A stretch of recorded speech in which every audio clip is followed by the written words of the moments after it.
Pada suatu masa di suatu daerah di Bukit Batu, Kabupaten Bengkalis, terdapat sebuah kapal yang bernama Lancang Kuning.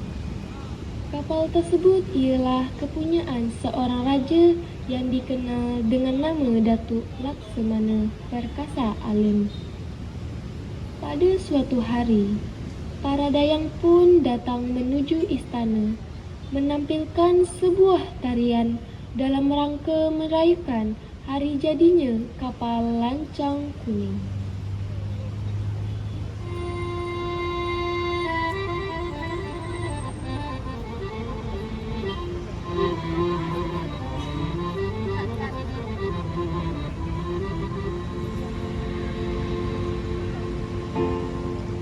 Lancang kuning,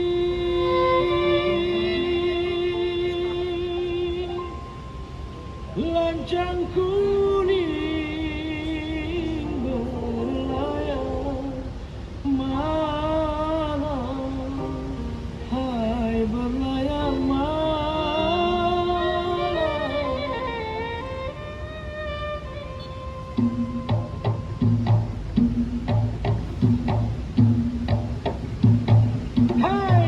Lancang kuning berlayar malam, lancang kuning berlayar malam,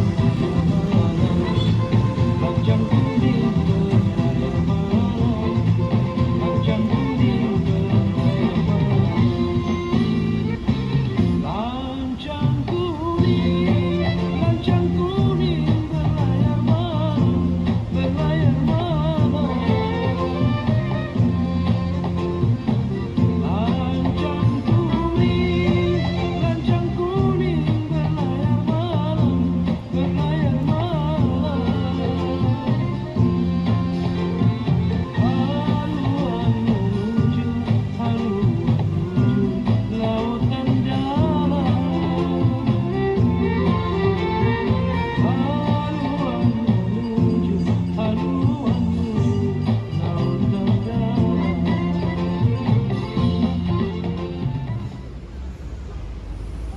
Sang raja pun terpikat dengan salah satu dayang dan mengajaknya untuk berkenalan. Nama gadis itu ialah Zubaidah. Zubaidah ialah seorang gadis yang tak lagi memiliki emak dan bapa yang berasal dari Bintan. Raja pun jatuh hati pada dia. Akhirnya, ia pun menugaskan kedua anak buahnya, iaitu Panglima Umar dan Panglima Hasan, untuk mendatangi rumah makciknya dan menyampaikan perasaannya.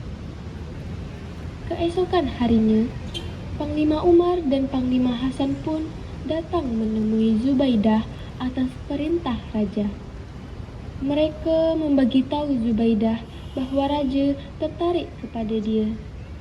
Setelah menyampaikan maksud kedatangan mereka, Zubaidah pun menolak perasaan raja. Ampun Datuk, saat ini hamba belum bisa menerima perasaan raja. Sekali lagi hamba mohon maaf Datuk.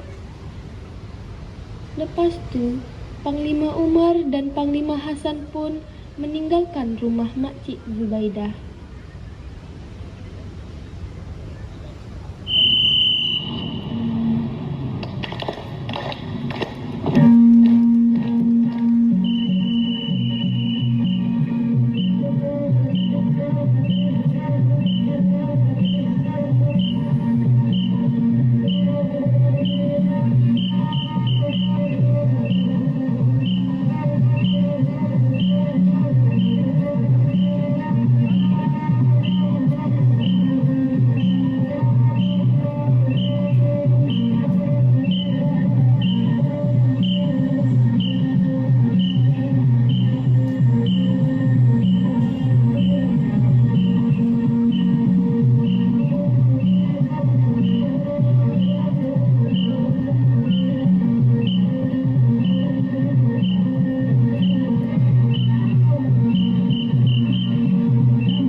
Pada suatu masa, para pembesar Bukit Batu pun sedang bermain sepak takraw di lapangan yang tak jauh dari danau.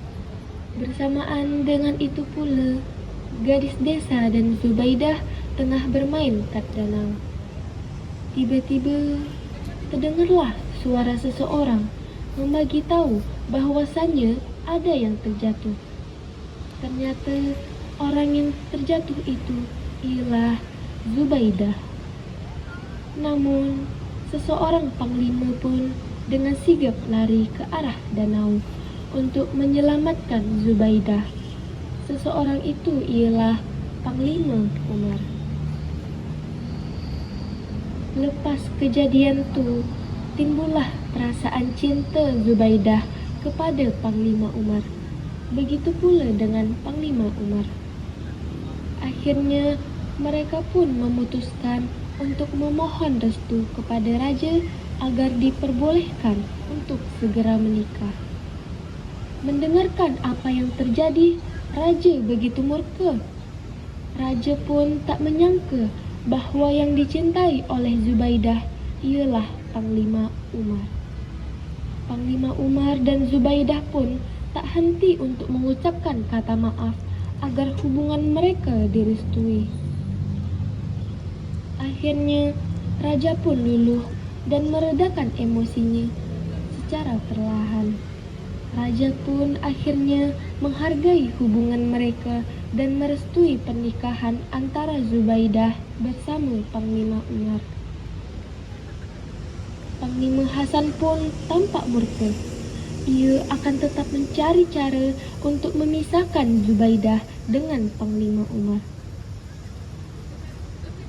Beberapa bulan kemudian, raja bersama perwakilan kerajaan sedang berdiskusi dalam suatu rapat. Siapa agaknya yang layak boleh memegang amanah sebagai utusan untuk pergi ke Lingga? Ampun tuanku, pada pandangan Patik, Datuk Panglima Umarlah yang layak untuk menjadi utusan. Ampun tuanku, jika Patik yang tuan perintahkan akan Patik junjung di atas kepala Patik. Bagus, buatlah persiapan. Panglima Umar dan pasukannya pun melakukan persiapan untuk berlayar.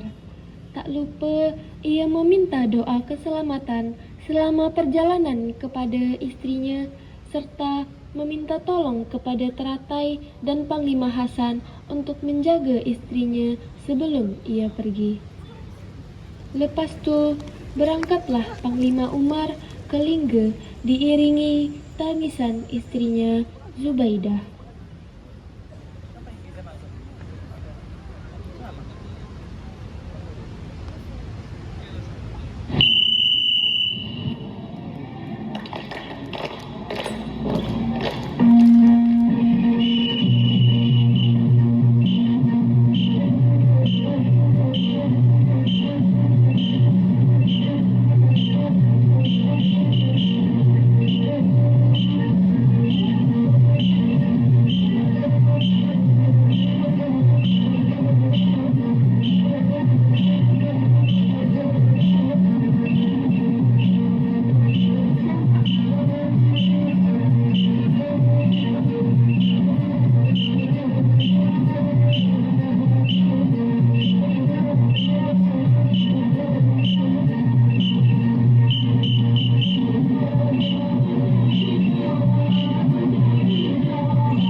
Lepas kejadian tu, Panglima Hasan pun langsung pergi mencari pawang.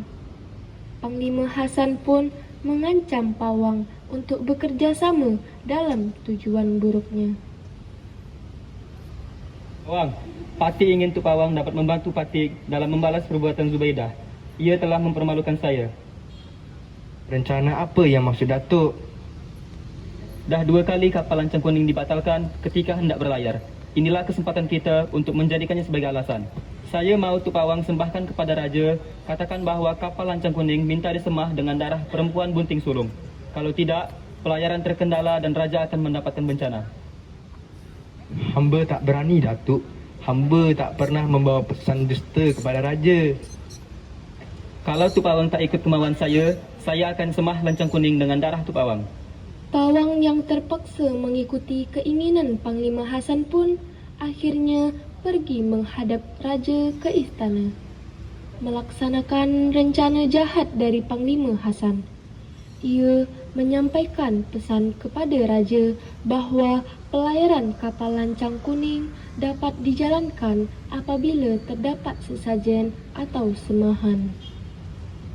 Apabila Patih diberi kuasa untuk menyelenggarakan perayaan lancang kuning, akan Patih kerjakan dengan sepenuh hati. Apabila bendahara terkendala, biarlah Patih yang memimpin acara kali ini. Mengapa tidak? Kita serahkan saja perkara ini atas kebijaksanaan, Datuk.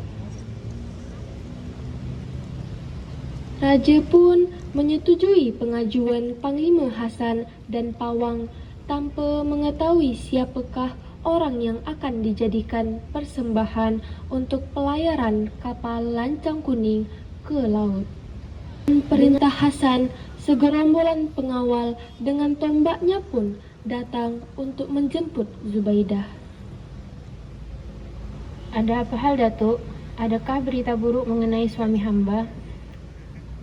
Hamba kurang periksa, tetapi hamba diperintah untuk memanggil Cik Zubaidah karena Raja hendak berjumpa dengan Puan di pantai dekat Lancang Kuning.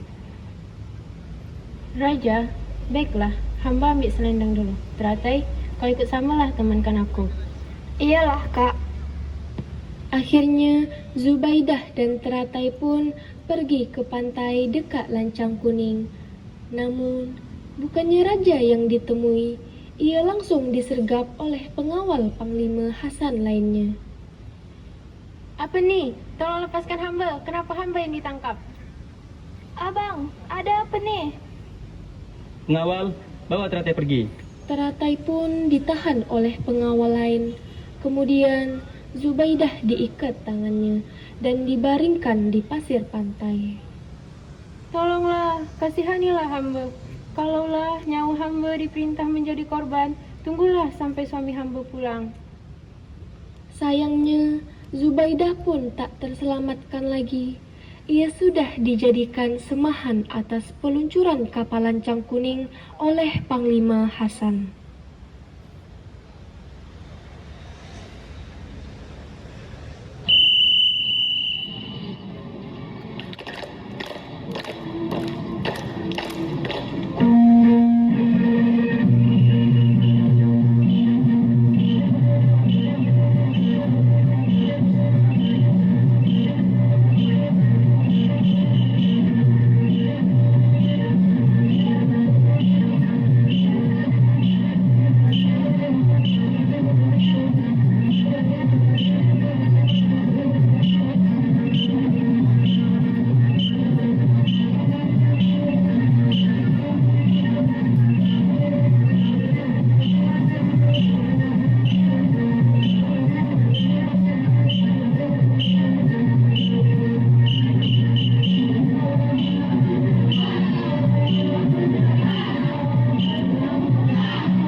Di dalam istana terlihat Panglima Umar yang telah kembali dari perjalanan tugasnya.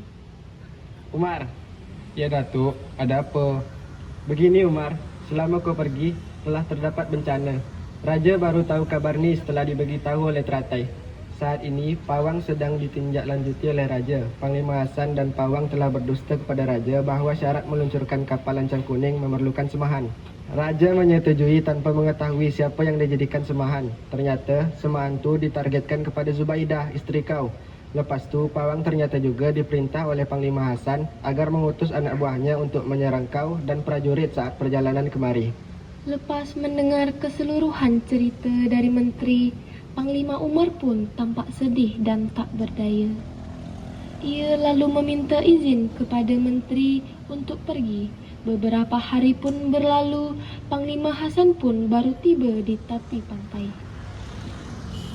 Setelah melayarkan kapal lancang kuning ke laut, Panglima Umar yang mendapat kabar tersebut langsung mencari sahabat yang kini menjadi orang yang paling dibencinya. Hasan, apa yang telah kau perbuat terhadap istriku? Panglima Hasan yang mengira Umar telah mati di tangan prajuritnya pun terkejut melihat Umar masih hidup. Umar, jangan pula kau nak salahkan aku. Zubaidah menjadi korban ialah titah Sultan. Aku dah dengar semua ceritanya. Apapun yang kau ucapkan aku sudah tak percaya lagi. Kini akan kubalas perbuatan yang telah engkau perbuat kepada istriku. Terjadi pertarungan hebat antara Panglima Umar dan Panglima Hasan. Keduanya berlari hingga ke daerah perbukitan dan sama-sama tak terkalahkan.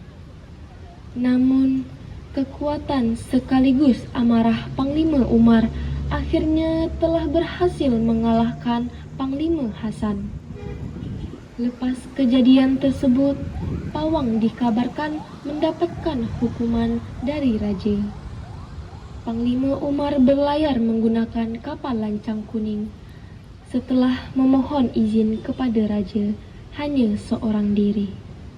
Lepas tu, tak terdengar lagi kabar dari Panglima Umar. Tak ada yang tahu keberadaannya bersamaan dengan kapal lancang kuning. Diduga kapal tersebut dilanda badai dan Panglima Umar tenggelam bersamanya. Sebelum berangkat kapalnya kita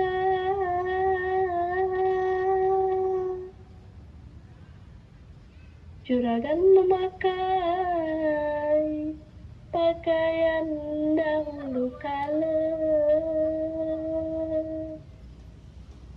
berkain berbaju berdesto pula, bergelang bercincin bersunting pun ada. Selesai makan,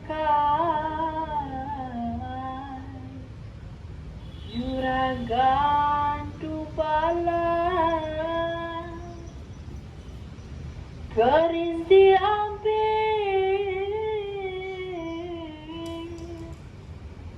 disisipkan ke pinggang, pengawalnya ada 2 orang, yang 2 ini Taufiq dan Cincang.